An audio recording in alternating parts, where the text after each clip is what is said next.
ओम नमो नारायण। मेरे वृष राशि के मित्रों, सारा इंटरनेट जगत वृष राशि के ऊपर बावड़ा सा हो के और भर भर के बोरियां राजयोग लुटाने लगा था, तो हम चुप हो गए। मुझे भी कई मित्रों का कोप भाजन बनना पड़ा। हालांकि मैंने सदा वृष राशि वाले मित्रों को आत्मबल और मनोबल बढ़ाए रखने के लिए कहा था, लेकिन सब ग्रहों की माया है। इनके ट्रैप में जब इंसान आता है तो वो अपने आप को भूल जाता है। ये सब एक मृग तृष्णा है और इसमें महत्वपूर्ण रोल है राहु देव का, जो कि अब आपकी राशि पे चल रहे हैं। येन कैन परकैन, तो ठीक है, उसके बारे में आपको अलग से वीडियो बना दूंगा। पहले भी आपको बताया गया है, ऐसी बात नहीं है कि आपको नहीं बताया है। तो स्टील के बनो, जो मित्र स्टील के बन गए उनको अपने वक्त का पता है कि अष्टम शनि में हमारी मानसिक स्थिति, शारीरिक स्थिति, कार्य क्षमता क्या थी और आज क्या है। ठीक है, फील्ड नहीं है, प्लेइंग के लिए अभी फील्ड नहीं है, कोरोना काल है, लेकिन वो सबके लिए है भाई, खाली वृष राशि वालों के लिए तो नहीं है। क्योंकि मैंने आपको जगत कुंडली के विषय में भी समय समय पर बताता रहा हूं। लेकिन यदि आप स्टेबल भी हो, मान लो कोई चीज ऊपर से नीचे आ रही है फोर्स से और वो स्टेबल हो जाती है, तो आप बड़े अच्छे हो। आप दुनियादारी के लिहाज से ही अपने आप को गिनोगे ना। तो हमने तो कहा था कि सबको लाइन में लाके खड़ा करेंगे शनिदेव, ना छोड़ा राजा ना छोड़ा भिखारी, याद हो तो आपके। तो आज वही स्थिति तो है, किसी को नहीं छोड़ रहे हैं शनिदेव। लेकिन मित्रों, आपको ग्रह गुण स्वरूप समझाते समझाते मुझे इतने दिन हो गए। आपको ये बताया था कि अगले 5 और 7.5 साल तक शनि पॉजिटिव रहने वाले हैं। 1 साल में ही आप बेचैन हो गए, तो क्या फ़ायदा है फिर एस्ट्रोलॉजी का। मैं भी फिर कल से अपना खूब पैसे यूट्यूब देगी, ये कर देगा ना, वो कर देगा ना। भाई क्या कर देगा? देखो, शनि आपका भाग्येश है, शनि आपका भाग्येश है। ये बात आप मेरी गांठ बांध के रख लो। मैं कोई अपने घर के योग कभी नहीं सुनाता। जो कुछ आपको बता रहा हूँ एस्ट्रोलॉजिकल ही बता रहा हूँ और ऋषियों द्वारा परिष्कृत बात मैं कर रहा हूँ। मेरे क्या हुआ है कि जिस जिस तरह से एस्ट्रोलॉजी में आगे अनुसंधान चलते गए, उसमें काफ़ी कुछ ऋषियों की जो बात थी वो पीछे छोड़ दी लोगों ने। लेकिन ऐसा तो है नहीं, बात तो उन्हीं की अटल रहेगी, क्योंकि प्रवर्तक तो वही हैं। आपने ठीक है, नए ज़माने में नए तकनीक आ गई, नए यंत्र आ गए, आप नाप सकते हो एक एक चीज़ को। लेकिन जो वो अपनी मानसिक शक्ति से नापते थे, उनकी प्रज्ञा इतनी महान थी, तो वो कभी झूठ नहीं हो सकता।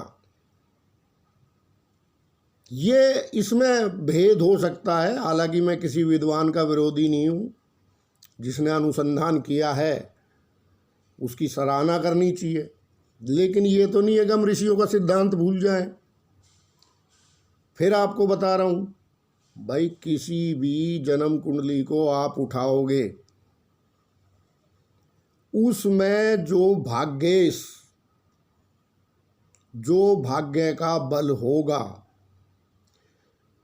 उससे एक तिनका ज़्यादा ना एक तिनका कम, 1 ग्राम ज़्यादा ना 1 ग्राम कम, या अगर मैं और बात कहूँ तो 1 ग्राम का भी 1000वां हिस्सा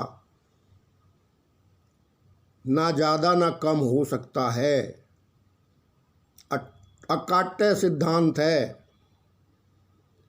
अगर आपका भाग्य इस पक्ष में नहीं है तो वही काम आपको बहुत मेहनत करके जो होगा वो थोड़े से ही प्रयास में आपका हो जाएगा, लेकिन बशर्ते कि शारीरिक और मानसिक तौर से आप उसके लिए तैयार हैं। बात तो ये है ना। अब आप जो मर्जी कहो, जब अगले 7.5 साल के लिए हमने प्लानिंग करनी है, अगले 30 साल के लिए हमने प्लानिंग करनी है, तो हम छोटे मोटे नहीं देख सकते ग्रह। फिर मान लो जन्म का शनि आपका कैसा भी पड़ा है, जन्म का शनि आपका कैसा भी है, पत्रे में प्रेजेंट में यही शनि देव की तारीफ है, प्रेजेंट में वो अनुकूल है। अगर आप 1 साल 1.25 साल देख के डर गए, अपनी प्लानिंग से पीछे हट गए, तो एस्ट्रोलॉजर क्या करेगा? क्योंकि जिस तरह से धारणाएं बनाई, ना तो ये गोरों के समझ में आई और ना तुर्कों के समझ में आई। जो एस्ट्रोलॉजिकल या जो भी आध्यात्मिक ज्ञान के पीछे जो गूढ़ता है, वो गूढ़ता रखना मजबूरी था आचार्यों की। वो त्रिकालदर्शी थे, उनको पता था। अब आप देख लो, रक्त बीज आज पैदा हो रहे हैं कि नहीं हो रहे हैं। अभी मैं कल परसों देख रहा था एक वीडियो के चाइना ने तो पूरी फौज ही तैयार कर दी रक्त बीजों की। तो इस तरह से जो कथाएं हैं वो सब अपनी जगह बिल्कुल सटीक बैठती हैं। खैर, तो अब दशम और नवम, दशम हो गया कर्म और नवम हो गया आपका भाग्य। तो भाई वृष वालों का तो शनि से महत्वपूर्ण कोई ग्रह ही नहीं है और इससे शुभ कोई ग्रह नहीं है। लेकिन ग्रह क्या है? ग्रह एक फोर्स है, एनर्जी। जैसे कि अभी धूप पड़ रही है, ग्रह है, सूर्य भी ग्रह राजा है ग्रहों का। जैसे कि बारिश होती है या जो भी हवा तेज आंधियाँ चल रही हैं, क्योंकि मंगल नीच अभिलाषी है और जल तत्व की तरफ बढ़ रहा है, तो देखो जल तत्व भी अशांत हो रहा है, तो उस पर पहले शनि की दृष्टि है। तो आपको यदि आप एस्ट्रोलॉजी फॉलो करते हो तो गंभीरता से फॉलो करनी पड़ेगी। अब आज का जातक क्या है कि वो 9 के 9 ग्रह और 27 के 27 नक्षत्र एकदम से सिद्ध करना चाहता है। ये असंभव है भाई। उतार चढ़ाव का नाम ही जीवन है। अगर सुख दुख ना होंगे तो जीवन का कोई मतलब नहीं है। फिर लाभ हानि, जीवन मरण, यश अपयश, ये सब परमात्मा ने अपने हाथ में रखा है। आप उसके लिए प्रयास कर सकते हो, आप उसके लिए प्रयास कर सकते हो कि हम परमात्मा की किसी ऐसी बात का उल्लंघन ना करें जिससे कि ग्रह रुष्ट होकर हमें दुष्प्रभाव दे। ये तो एक एनर्जी है ना, फोर्स है ये तो इसी तरह से आपका भाग्येश कर्मेश भाग्य भवन में है। इससे अच्छा योग ज्योतिष में हो नहीं सकता भाई। मैंने आपको पहले भी कहा है, आज भी कह रहा हूँ, अगर इस बात पे कोई भी वर्ल्ड का एस्ट्रोलॉजर मुझसे बात करने के लिए तैयार हो या मेरी बात को काट दे, मैं उसकी जीवन भर गुलामी करूँगा। कुंडली की जान त्रिकोण में होती है, लग्नेश, पंचमेश और भाग्येश। लेकिन इसके पीछे सारा जो ऊर्जा है वो तो भाग्य की है। नवम भाव, धर्म भाव। तो जब नवम भाव का स्वामी 2.5 साल नवम भाव में रहे और दसम भाव का स्वामी 2.5 साल दसम भाव में रहे, भाई इससे अच्छा योग क्या हो सकता है। वो एक अलग बात है कि तरह तरह का इंटरनेट पे आपने पढ़ पढ़ के दिमाग खराब कर रखा है, तो आप वो कर्म के लायक भी नहीं रहोगे। अभी सबका कर्म बंद है, ठीक है, शनिदेव निर्माण करते हैं, मैंने आपको बताया था कुछ मिटा के ही लिखते हैं, तो मिटा तो दिया, नहीं मिटा दिया क्या? और कौन मेहनत करेगा? अगर ऐसे ही सबको फूली फूली खाने को मिलती रही, हर तरफ अनुकूलता मिलती रही, तो ये जगत कैसे चलेगा रे भाई। लेकिन इंसान का स्वभाव है, अनुकूलता चाहिए इसको हर हालत में ना। तो आप भूलो मत कि अष्टम शनि में आप क्या थे और आज क्या हो। आपका मनोबल उस समय में कैसा था और आज कैसा है। 1500 आदमियों को तो मैं वैसे जानता हूँ जो कि कह रहे थे हम फांसी लगा लेंगे, आज कह रहे हैं जी ठीक है, पैसा नहीं है कोई बात नहीं, कारोबार थोड़ा कम चल रहा है कोई बात नहीं, लेकिन आज हमारे अंदर इतनी हिम्मत है कि हमें रास्ता दिखने लगा है। अब मैंने यही कहा था आपको कि भाई जो घोर अंधकार छाया हुआ है, आपको सुबह सुबह विजिबिलिटी दिखेगी। तो बड़ी रात के बड़े सवेरे, ये भी आपको बताया था, लेकिन आप सारा कहानी खराब कर दी राहुदेव ने। अब राहुदेव वृष राशि में आ गए, तो राहुदेव का तो आपको पता ही है, तुरंत सब कुछ पा लेने चाहते हैं, हर कीमत पे पा लेना चाहते हैं और हर तरीके से पा लेना चाहते हैं। अब लगन पे या राशि पे जब राहुदेव का प्रभाव हो गया, तो सारा मामला, सारी ऊर्जा शनि की, शनि राहु को ही देता है ऊर्जा, लेकिन राहु का ग्रह गुण स्वरूप अलग है, शनि का ग्रह गुण स्वरूप अलग है। तो थोड़ी सी अनुकूलता मिलते ही मनुष्य सब कुछ पाना चाहता है एकदम। तो इसलिए अब चंद्रदेव, अब मैंने आपको बड़े धीरे से बड़े शांति से समझाया था, लेकिन जैसे अब आपके कमेंट आ रहे हैं तो आपको थोड़ा सा बताना तो पड़ेगा ना। तो अब चंद्रमा, भाई अगर आपकी वृष राशि है तो चंद्रमा या चंद्रमा की उच्च राशि, किसी भी तरह से चंद्रमा तो प्रभावित होगा, क्योंकि चंद्रमा अनुकूलता चाहता है, सौम्यता, आधीरता, भावुकता, ये जल तत्व चंद्रमा के तत्व हैं ये।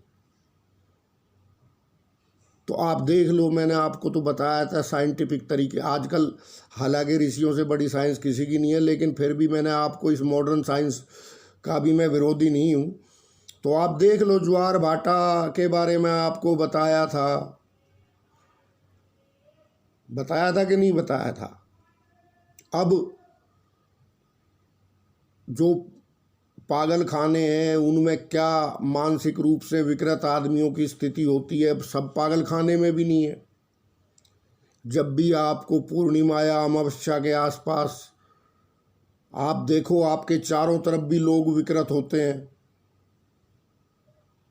आपको पता लग जाएगा कि देखो आज ये अमावस्या का चंद्रमा आने वाला है या 1-2 दिन आगे पीछे, आपको पता लग जाएगा। तो उसके लिए आचार्यों ने त्रयोदशी और 14 माता का और भगवान शंकर का ऐसा प्रावधान रखा है कि चंद्रमा जिससे पहले के अमावस्या में प्रवेश करे, आप उस चीज़ को अपनाइए। बहुत गुड साइंस है, एस्ट्रोलॉजिकली है, कि जब भी चंद्रमा या तो पूर्णिमा में प्रवेश करें या अमावस्या में प्रवेश करें, क्योंकि वो तो बहुत हाई स्पीड है। और ऐसा नहीं है, पूर्णिमा पे भी वो अपनी भावनाएं, अपनी भावुकताएं सब बढ़ा देता है। ऐसे ही अमावस्या पे है, वो पाप प्रभाव बढ़ा देता है। लेकिन बात ये है कि हम कैसे चलें, हम उस एनर्जी फोर्स को कैसे डील करें। शुक्र है, अब शुक्र है, ऐश्वर्य, ग्लैमर, बनावट, विलासिता, चमक दमक, इन सब का कारक शुक्र है। तो अब आपको बड़े साधारण शब्दों में बताया था कि भाई कोई दिखावे में मत आ जाना, दिखावे की प्रवृत्ति अग्नि भड़का देगी आपको। आपको 5 डे खेलना है। ये दोनों वनडे के खिलाड़ी हैं, या वनडे के कहो, चंद्रमा वनडे, चंद्रमा है 2020 और शुक्र कह लो 50-50 और शनि कह लो 5 दिन का टेस्ट मैच। आपको रणों से मतलब ही नहीं है। अभी रणों के बारे में मत सोचो आप, अभी तो आपको पिच पे टिके रहना है। तो 2.5 साल तक शनिदेव ऐसे ही टिके रहेंगे, अभी 1.5 साल और है। फिर वर्तमान में वक्री हैं, कोई ना कोई रास्ता दिखाएंगे, एक दिन के लिए वक्री नहीं होते हैं। तो अब आपने, किसी ने क्रूर ग्रह कह दिया, शनि को क्रूर ही मान लिया। लेकिन वृष वालों के लिए शनि परम शुभ ग्रह है, पॉइंट नोट कर लो। इसको क्रूर मत मानना, पाप मत मानना। आपके लिए ये शब्द नहीं है कि शनि क्रूर ग्रह है। तो कोई भी, अब ये दोनों की प्रवृत्ति मैंने आपको बता दी, जो आपके लग्नेश की है, पहले भी समझा चुका हूं। लेकिन शनि बिल्कुल यथार्थवादी ग्रह है, न्यायप्रिय ग्रह है, दिखावा उसमें है नहीं। और मितव्ययी, कम खर्चा करने वाले से शनि हमेशा प्रसन्न रहते हैं। और सही जगह खर्चा करो, ठीक, दान भी करना है, सही करो। तो इस तरह से जो समन्वय था इनका वो बैठ जाता। तो लेकिन बैठता उससे पहले ही राहुदेव प्रवेश कर गए। अब राहुदेव प्रवेश कर गए तो वो अधीरता उसने बढ़ा दी। भाई क्यों बेचैन हो रहे हो? रोजगार सबके राशियों के एक से हो रहे रे भाई, थोड़ा सब्र खाओ।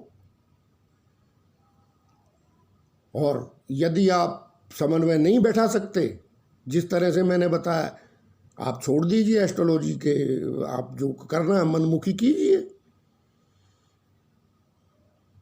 तो कोई भी जल्दबाजी, क्योंकि देखो भाग्येश और कर्मेश आपका 5 डे का खिलाड़ी है, लेकिन नींव ऐसी मजबूत जमाएगा। 7.5 साल की बात कर रहा हूँ मैं। एस्ट्रोलॉजी को तो ऐसे सेकंडों में बांट दिया है कि यंत्र आ गए। कोई नक्षत्रों में बांट रहा है, कोई ग्रहों में बांट रहा है, कोई सेकंड में बांट रहा है। शनि को कैसे बांटोगे आप नक्षत्रों में? लेकिन दिखाने के लिए, दैट्स ऑल। भाग्येश, भाग्य का स्वामी भाग्य में है, बात खत्म। दूसरी बात किसी की नहीं सुननी। क्या है, क्यों, कौन सा गणित बता रहे हैं भाई? कर्म का स्वामी कर्म में, भाग्य का स्वामी भाग्य में, दैट्स ऑल। गोचर में है और उसका नाम शनि है। तो आधीरता, जल्दबाजी, छल कपट, ये सब राहु ने आके बढ़ा दी है। तो सावधान रहना आपको छल कपटों से भी। धीरज से अपनी प्लानिंग करो। शनि वो सफ़र तय कराएंगे आपका इन 5 साल में अभी 1.5 साल में ही बता रहा हूँ मैं। देखो मैंने बताया था आपको, पहले कलेश हुआ था, कलेश हुआ, उसके बाद फिर सिंगापुर बना, मलेशिया, आज देखो दोनों देश इकोनॉमी में कहाँ हैं। तो ऐसा नहीं है, पहले कलेश होता है फिर शनि आधारशिला रखते हैं। मलेशिया और सिंगापुर दोनों की कुंभ के शनि की है, तो मकर के शनि में तो वहाँ भी बहुत उथल पुथल हुई थी। जापान, आप इन देशों को देखिए ना, आप आज कहाँ हैं। तो हमारा देश भी करेगा तरक्की, लेकिन आज वो जो फेज है उससे हमें गुजरना पड़ेगा। ये हमें मजबूत बनाने के लिए, मानसिक तौर पे सबल बनाने के लिए, शारीरिक तौर पे सबल बनाने के लिए, ग्रह अगर ऐसी परीक्षाएं नहीं लेंगे तो इंसान तो वैसे ही निकम्मा बनता जा रहा, आजकल अप्राकृतिक होता जा रहा है इंसान। जो उसको माता की गोद थी प्रकृति की, वो उसने छोड़ दी है। अब प्रकृति तो खतरनाक है। कहते हैं नागिन जब अंडे सेती है, बच्चे निकलते हैं, तो जो एक घेरा डाल के बैठ जाती है, तो जो भी उस घेरे को क्रॉस करता है उस बच्चे को वो खा जाती है। अब प्रकृति का स्वरूप, आप प्रकृति के घेरे में, प्रकृति की गोद में रहना सीखो, प्रकृति की सुरक्षा में रहना सीखो, तब तो कोई ग्रहों का पता लगे। पूरा प्रभाव प्रकृति। अब खाली मैथमेटिक, वाई मैथमेटिक एक पक्ष है एस्ट्रोलॉजी का। मैथमेटिक ये था कि शनि 30 साल बाद आपके भाग्य का स्वामी भाग्य में है, तो धीरज रखो, गलत आदतें छोड़ो, क्योंकि शनि न्यायकारी है। बाकी काम शुरू करो, आप छोटे से करो, दुनिया तो कहेगी, दुनिया तो कहेगी। अगर आप दुनियादारी के कहने पे चले गए तो फिर दुनियादारी तो दुनियादारी है आजकल। बस चोरी मत करो किसी की नारी को गलत नज़र से मत देखो, और मिथ्या अनर्गल झूठ मत बोलो। आजकल तो बात बात पे झूठ बोलने लगा इंसान, बिना बात में झूठ बोलने लगा है। बताओ, अच्छा किसी स्त्री को तक रहा है, उसमें कुछ है तो है नहीं, गलत नज़र से किसी स्त्री को देख रहा है तो उसमें कुछ क्या है, स्वयं पाप का भागी बन रहा है। गलत तो नहीं कह रहा। तो ये 2-3 चीज हैं जो आपको नहीं करनी है। दीन दुखियों की सेवा करो, प्रकृति से जितने ज़्यादा जुड़ो, ठीक है ना। पीपल का पेड़ लगाओ। अब शनि को पीपल से जोड़ा है, क्यों जोड़ा है? कि तुम वहाँ जाके टोटके करो। कोई तिल बिखेर रहा, मैं तो देख के जाके हैरान रह जाता हूँ। शनिवार को शाम को मंदिर जाता हूँ तो ओ पता नहीं क्या क्या टोटके वहाँ पीपल के पेड़ पे किए होते हैं। ओ कल के अंधो करम जलो, तुम्हें ये बताया था कि इस पेड़ की सुरक्षा करो, ये समझाने के लिए किसी मूर्ख से मूर्ख आदमी को किसी महात्मा ने, किसी ऋषि ने ऐसा भी कह दिया होगा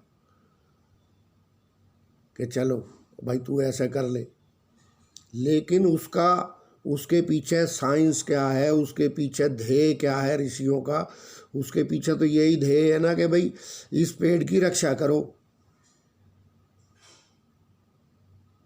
ये थोड़ी वहाँ तुम टोट के करते फिरो। श्रद्धा रखो, श्रद्धा तभी होगी जब आप किसी को मान्यता देंगे।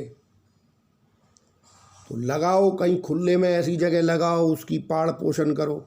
देखो 7 साल में, 7 तो नहीं रहेंगे, 6 साल रह गए हैं, तो 6 साल में कहाँ पेड़ होगा और कहाँ तुम होंगे। आप भी यहीं हो, 6 साल मेरा भी कुछ नहीं बिगड़ रहा है। ठीक, आप बात कर लेना। कई हजार आदमी बरस राशि के जुड़े हुए हैं, सारे वहम निकाल फेंके। शुरू में तो इतना कलेश सहा है मैंने कि पूछो मत। बोला जी फलाना वीडियो सुन लिया, ढिकड़े ने ये बता दिया। मैं दिमाग खराब करके अब क्या करें, लोगों को समझाना तो पड़ता है। तो तुम्हारा कोई भी कर्म परमात्मा के दरबार में, क्या सोचना है, परमात्मा के दरबार में आप चोरी नहीं करो। बस वो आपका जो कर्म है परमात्मा के दरबार में आपका गलत दिशा में ना जाए कि आपको वहाँ दंड भरना पड़े, तभी ग्रह कुछ करेंगे। बाकी अपना दुनियादारी का कुरुक्षेत्र है रे भाई। चाहे तुम्हारे पास तलवार है, चाहे धनुष बाण है, चाहे जो भी है, कर्म के कुरुक्षेत्र में उतरो। कर्म के कुरुक्षेत्र में उतरो, छोटा काम करो, बहुत बड़े बन जाओगे। हिम्मत करो, क्योंकि शनि में दिखावा नहीं है।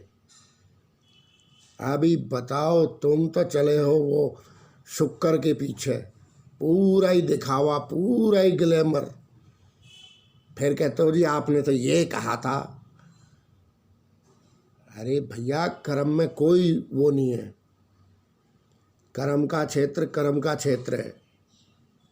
अगर ये कर्म एक दिन के लिए, देखो ना अभी कर्म रुका, लॉकडाउन लगा, क्या हाल हो गया सरकारों का। चलो लोगों का तो जो हुआ सो हुआ, सरकारों का क्या हाल हो गया। तो ये सब कर्म करे विश्व रचि राखा, जो जस कर्म सो तस फल चाखा। तो कोई ऐसा गलत कर्म मत करो जो परमात्मा के दरबार में आप दोषी हो जाओ। बाकी दुनियादारी के काम तो करने पड़ेंगे रे भाई। क्या दुनिया तो कहेगी बहुत छोटा काम कर रहा है ये, अरे किसी की चोरी थोड़ी कर रहे हैं यार, कमा के खा रहे हैं। क्या करें, बच्चे नहीं पाले तो डट के रहो। क्या डरना है इन छोटी मोटी बातों से। तो ठीक है, अभी शनिदेव वक्री हैं, तो ऐसे काल में, वक्र काल में कोई काम जमा लो, छोटा मोटा जैसा भी आप जमा सकते हो, और करो शुरुआत। बाकी ग्रह चक्कर, ग्रह जैसे चलेंगे मैं बता दूंगा। अभी 2 बात याद रखनी है कि हमें कोई भी ऐसा कदम नहीं उठाना है जो राहु हमसे उठवा दे। लगन या राशि पे बैठ के गलत कदम, तो फिर शनिदेव आपको न्यायकारी ऐसा दंड देगा कि फिर दोबारा उभरने के भी नहीं हो। और दूसरा, मेरा भाग्येश और कर्मेश मेरे साथ है। कछुआ चाल चलनी है। क्या चलनी है? कछुआ चाल चलनी है। छोटे से शुरू होना है, बड़े बड़े खरगोश को पीछे छोड़ दोगे। 1 दिन की, 2 दिन की, आज ये हो जाएगा कल, अरे भाई उसके लिए सिद्धांत बने। अरे भाई, जैसे मैंने चंद्रमा का बताया, तो चंद्रमा क्या है? चंद्रमा को भगवान शंकर के मस्तक पे वो विराजमान है। तो माता का और शिव जी का दोनों का, शंकर जी का दोनों का हो जाता है त्रयोदशी और 14 को। तो आप जैसा आपकी कुल परंपरा से है या जैसा आपके गुरु लोग बोलते हैं, वैसा आप उसमें प्रवेश करो। आपका चंद्रमा कैसा भी है, ठीक हो जाएगा। और राहु तो दूर रहेगा ही। जो चंद्रमा भगवान शंकर के मस्तक पर विराजमान हो जाता है, उससे राहु दूर रहता है। राहु से बचने के लिए ही ये कथा में, कहानियों में, लेकिन तुमने तो पुराणों को झूठा साबित करवा दिया। अरे भाई, पालन करो। कोई 1 दिन में फिर दूसरा ग्रह किसी के पिताजी की नौकरी नहीं करते हैं। वो एक बहुत बड़ी फोर्स है। ठीक है ना। देव इच्छा, तो देव इच्छा में आप देवता को प्रसन्न करो वैसे कर्म करके, तो कर्म करोगे तो शनि प्रसन्न होगा। आप ढूंढ रहे हैं उसमें गणित, गणित ढूंढने से कुछ नहीं होगा रे भाई। क्या, बस एक बात याद रखो, भाग्य कर्मेश मेरा 6 साल सही रहेगा।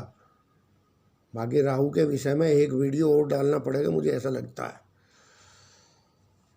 क्योंकि इसमें ज़्यादा अब वीडियो डालने का, कुछ बताने का, भाई फलाना वहाँ चला गया, ढिकड़ा वहाँ चला गया, दृष्टियाँ आपको समझा रखी हैं, दृष्टियों के विषय में आप कहोगे तो एक वीडियो और डाल दूँगा कि कहाँ कहाँ सावधानी रखनी है। राहु की सावधानी आपको बता दी, राहु के विषय में भी थोड़ा समझा दूँगा आपको। खैर वीडियो बहुत लंबी हो गई मित्रों। ओम नमो नारायण।